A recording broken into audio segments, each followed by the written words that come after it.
Hello everyone, welcome to the study material. हम यहाँ कर रहे थे मास्टर कैडर केमिस्ट्री की प्रेपरेशन और हमने चैप्टर स्टार्ट किया था एस ब्लॉक एलिमेंट्स। एक वीडियो हम ऑलरेडी अपलोड कर चुके हैं। आज हम अल्कली मेटल्स और अल्केलाइन अर्थ मेटल्स की कुछ प्रॉपर्टीज़ करेंगे। ग्रुप 1 और ग्रुप 2 के बारे में पढ़ेंगे। तो सबसे पहले हम स्टार्ट करेंगे ग्रुप 1 से, जो कि अल्कली मेटल्स का है। तो अल्कली मेटल्स के अंदर हम सबसे पहले बात करेंगे एटॉमिक रेडियाई की। तो एटॉमिक रेडियाई की अगर हम बात करें तो atomic radii top to bottom क्या करती है? टॉप टू बॉटम इंक्रीज करेगी।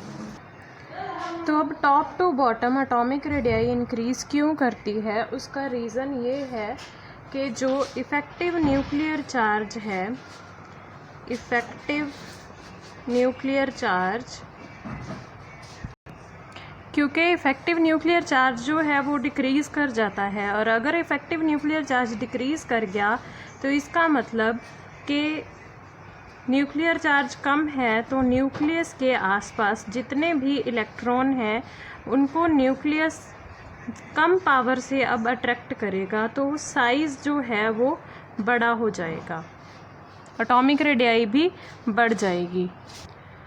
अगर हम ग्रुप 17 की बात करें तो उसके अंदर अल्कली मेटल्स में साइज़ की वेरिएशन कैसी होती है कि जो इसके अंदर जो साइज़ होता है अल्कली मेटल्स का, तो इसके अंदर क्या होगा कि जो ग्रुप 17 है उसके अंदर जो अल्कली मेटल्स का साइज़ है वो बिगेस्ट माना जाता है in their respective periods, right. तो ये इम्पॉर्टेंट पॉइंट है, हमको याद रखना है। अब हम बात करते हैं हमने ग्रुप 1 to 17 देखा कि जो अल्कली मेटल्स हैं उनका साइज़ जो है बिगेस्ट माना जाता है, राइट। और अब हम देखते हैं कि 1 to 18 ग्रुप में क्या है कि जो नोबल गैसेस हैं, नोबल गैसेस वो बिगेस्ट होती हैं साइज़ में, राइट।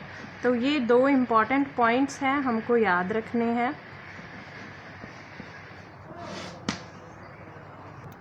अब हम सेकंड फिजिकल प्रॉपर्टीज़ की बात करते हैं, जो है आयनाइजेशन एनर्जी। अल्कली मेटल्स की आयनाइजेशन एनर्जी के बारे में हम डिस्कस करेंगे। तो इसके अंदर क्या होता है कि जैसे जैसे जो साइज़ है वो इंक्रीज़ करेगा, साइज़ के इंक्रीज़ करने के साथ साथ क्या होता है कि जो न्यूक्लियर चार्ज है, हमने पहले भी डिस्कस किया है कि जो न्यूक्लियर चार्ज है वो क्या करता है? डिक्रीज़ करता है।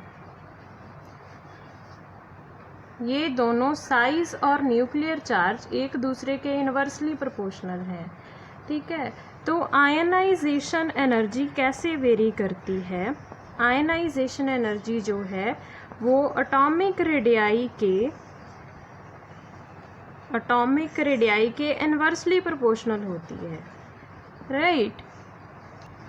तो हमने ये पढ़ा था कि एटॉमिक रेडियाई जो है टॉप टू बॉटम इंक्रीज़ करती है। तो टॉप टू बॉटम हमारी आयनाइजेशन एनर्जी क्या करेगी? So top to bottom ionization energy decrease and left to right ionization energy increases.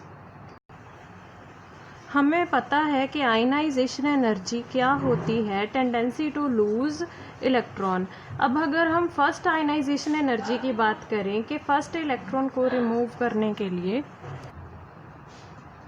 जो एनर्जी चाहिए होगी हम उसको बोलेंगे आयनाइजेशन एनर्जी 1, एंड दूसरे इलेक्ट्रॉन को रिमूव करने के लिए जो एनर्जी चाहिए होगी वो होती है ionization energy 2, and ionization energy 2 ionization energy 1 से ग्रेटर होती है, बड़ी होती है in the case of alkali metal.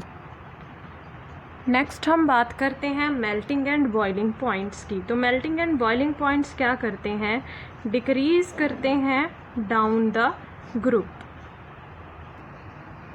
Next हम बात करते हैं डेंसिटी ऑफ अल्कली मेटल्स की। तो डेंसिटी क्या होती है हमारे पास? Mass by volume. तो हम जब टॉप टू बॉटम मूव करते हैं तो मास और वॉल्यूम दोनों फैक्टर क्या करते हैं, इंक्रीज़ करते हैं। बट क्या होता है कि मास वाला फैक्टर वॉल्यूम वाले फैक्टर को डोमिनेट कर जाता है, मास ज़्यादा इंक्रीज़ करता है then as we move down the group density increase. Lithium to cesium, there is increase in atomic size and increase in atomic mass also. So density increase as we move from lithium to cesium. So density increase करती है जब हम lithium to cesium move करते हैं। लीना ने की Ruby से फाइट, तो lithium to cesium density increase करेगी। बट देयर इज़ एक्सेप्शन, जो पोटेशियम होता है वो सोडियम से, there is change in order. Potassium is lighter than sodium. This is due to fact that there is increase in volume is more than increase in mass.